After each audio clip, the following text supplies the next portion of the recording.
कल आपको धर्मराज युधिष्ठिर के अश्वमेध यज्ञ की कथा सुनाई थी और आज यज्ञ के बाद एक अद्भुत घटना घटित हुई। आप सुनिए।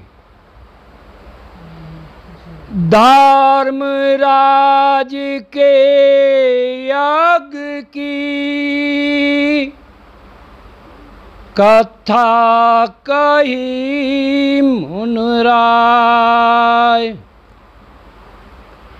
अचरज की घटना हुई कही नृप हर्षाय। नकुल आए बर रण करो अचरज की एक बात और सुन के अत अद्भुत कथा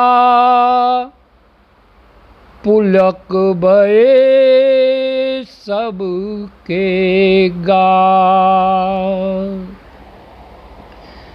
धर्मराज युधिष्ठिर का अश्वमेध यज्ञ पूर्ण हो चुका है। उसके बाद एक आश्चर्यचकित घटना घटित होती है। वहाँ एक नवेला आता है। उसका आधा शरीर सोने का और वह मनुष्य की बोली बोलता था। नेवले ने ब्राह्मणों से कहा, धर्मराज का यज्ञ तो एक उच्च वृत्तधारी शेरवर सत्तू दान के बराबर भी फलदायक नहीं है। नेवले की बात सुनकर सब आश्चर्यचकित हो गए और सभी ने उसे चारों ओर से घेर लिया और पूछने लगे, अरे नकुल, तुम ये क्या कह रहे हो? आप कथा को सुनाइए। तब नकुल ने कहा, हे ब्राह्मणों, कुरुक्षेत्र में एक ब्राह्मण रहता था। वे उच्च वृत्ति से कुटुंब का पालन करता था।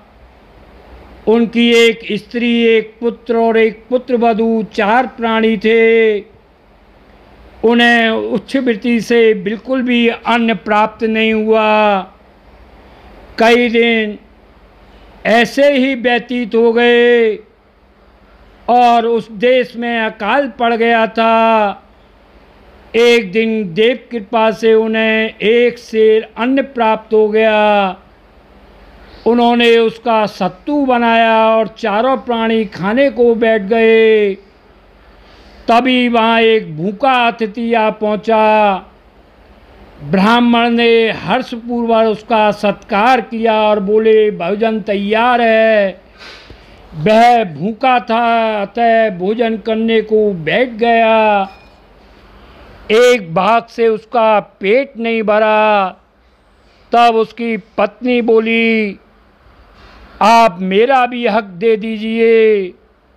उसके बाद भी अतिथि की तृप्ति नहीं हुई तो पुत्र बोला, मेरा हक भी खिला दीजिए। उसके बाद ब्राह्मण बोला, बेटा, तुम ही हमारे पिंडदाता हो। तुम्हारा सत्तू देकर मैं तुम्हारे प्राण नहीं लेना चाहता, अतः मैं ऐसा नहीं करूँगा। तब पुत्र बोला, पिताजी, मैं आपका ही पुत्र हूँ और पुत्र शब्द की उत्पत्ति प्राण से हुई है। पुत्र पिता की आत्मा है, अतः अपनी आत्मा रूप पुत्र के द्वारा आप अपने धर्म की रक्षा कीजिए। यह सुनकर पुत्र का शत्रु भी अतिथि को दे दिया गया, किंतु उससे भी उसका पेट नहीं भरा और वह संतुष्ट नहीं हुआ। तब उसकी पुत्रवधू ने भी कहा, आप मेरे देवता हो और पति के भी देवता हो, अतः मेरा भी सत्तु ग्रहण को कीजिए। यह अपूर्व त्याग देखकर अतिथि बहुत प्रसन्न हो गया और बोला, हे ब्राह्मण, मैं धर्म हूँ, तुम्हारी परीक्षा लेने आया था। तुमने धर्म निभाकर कई अश्वमेध यज्ञ का फल प्राप्त कर लिया है, अतः तुम चारों स्वर्ग के अधिकारी हो। इतने कहते ही 4 विमान आकाश से उतरे और शरीर लेकर आकाश मार्ग में उड़ गए। ब्राह्मण रूपी धर्म अंतर्धान हो गया। नेवला बोला, ब्राह्मण के कुटुंब सहित स्वर्ग चले जाने के बाद भी मैं अपने बिल से निकलकर उस अतिथि के भोजन के स्थान पर सत्तू की गंध, झूठन और कीचड़ में लेट लगाकर स्नान करने लगा। उस पवित्र कीचड़ से मेरा आधा शरीर तथा मस्तक सोने का हो गया। अब मैं इस यज्ञ को सुनकर बड़ी आशा से यहाँ पर आया था, किंतु इस यज्ञ के कीचड़ ने मेरा शेष संग भी सोने का हो जाएगा। किंतु यहाँ तो कुछ भी नहीं हुआ। इसलिए मैंने कहा, यज्ञ तो उस ब्राह्मण के शेरवर सत्तू दान के बराबर भी नहीं हुआ। उसके बाद धर्मराज ने श्री कृष्ण को प्रणाम किया और धर्म का सूक्ष्म रूप पूछने लगे। धर्मराज ने आदर सहित यत्पति बैठारे। आप सुनिए। आदर सहित यदुपति बैठारे, कहु धर्म निज मत अनुसारे। आदर सहित यदुपति बैठारे और कहु धर्म निज मत अनुसारे। धर्म राज की सुन प्रिय बाता,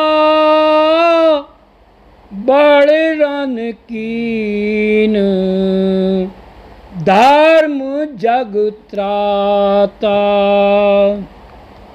धर्मराज ने पूछा, हे विश्वेश्वर, वैष्णव धर्मों के अनुष्ठान से कौन सा फल की प्राप्ति होती है तथा गौ हत्या, ब्रह्म हत्या के पापों से मनुष्य किस प्रकार छुटकारा पा सकता है? तब भगवान श्री कृष्ण बोले, हे धर्मराज, धर्म से ही देवत्व प्राप्त होता है, क्योंकि धर्म ही जीव का माता, पिता, भ्राता, सखा और स्वामी है। जब मनुष्य के पाप नष्ट हो जाते हैं, उसी के बाद धर्मचरण में लगता है। मनुष्य योनि बड़ी दुर्लभ है। जो धर्म नहीं करता उसे फिर 84 लाख योनियों में भटकना पड़ता है। और यह जो दरिद्र, कुरूप, रोगी, मूर्ख आज जो देखे जाते हैं, वे सब पूर्वजन्म के कर्मानुसार ही प्राप्त होते हैं। अधर्म करने से ही कीड़े मकोड़े, पक्षी, पशु आदि की योनियाँ प्राप्त होती हैं। वह 12 त्रियाग्र योनियों में जाता है। किंतु मेरे भक्त मुझे पहचानते हैं, उन्हें मैं अपने पास बुला लेता हूँ। मेरे भक्तों का कभी नाश नहीं होता। मैं ही ब्रह्म उत्पन्न करता हूँ। मैं ही विश्व का स्वामी, ईश्वर, अनाद, अनंत, अविनाशी, निराकार तथा साकार हूँ। मैं ही विराट स्वरूप हूँ और मैं ही नारायण हूँ। भक्त की रक्षा, धर्म की स्थापना के लिए युग युग में अवतार धारण करता हूँ।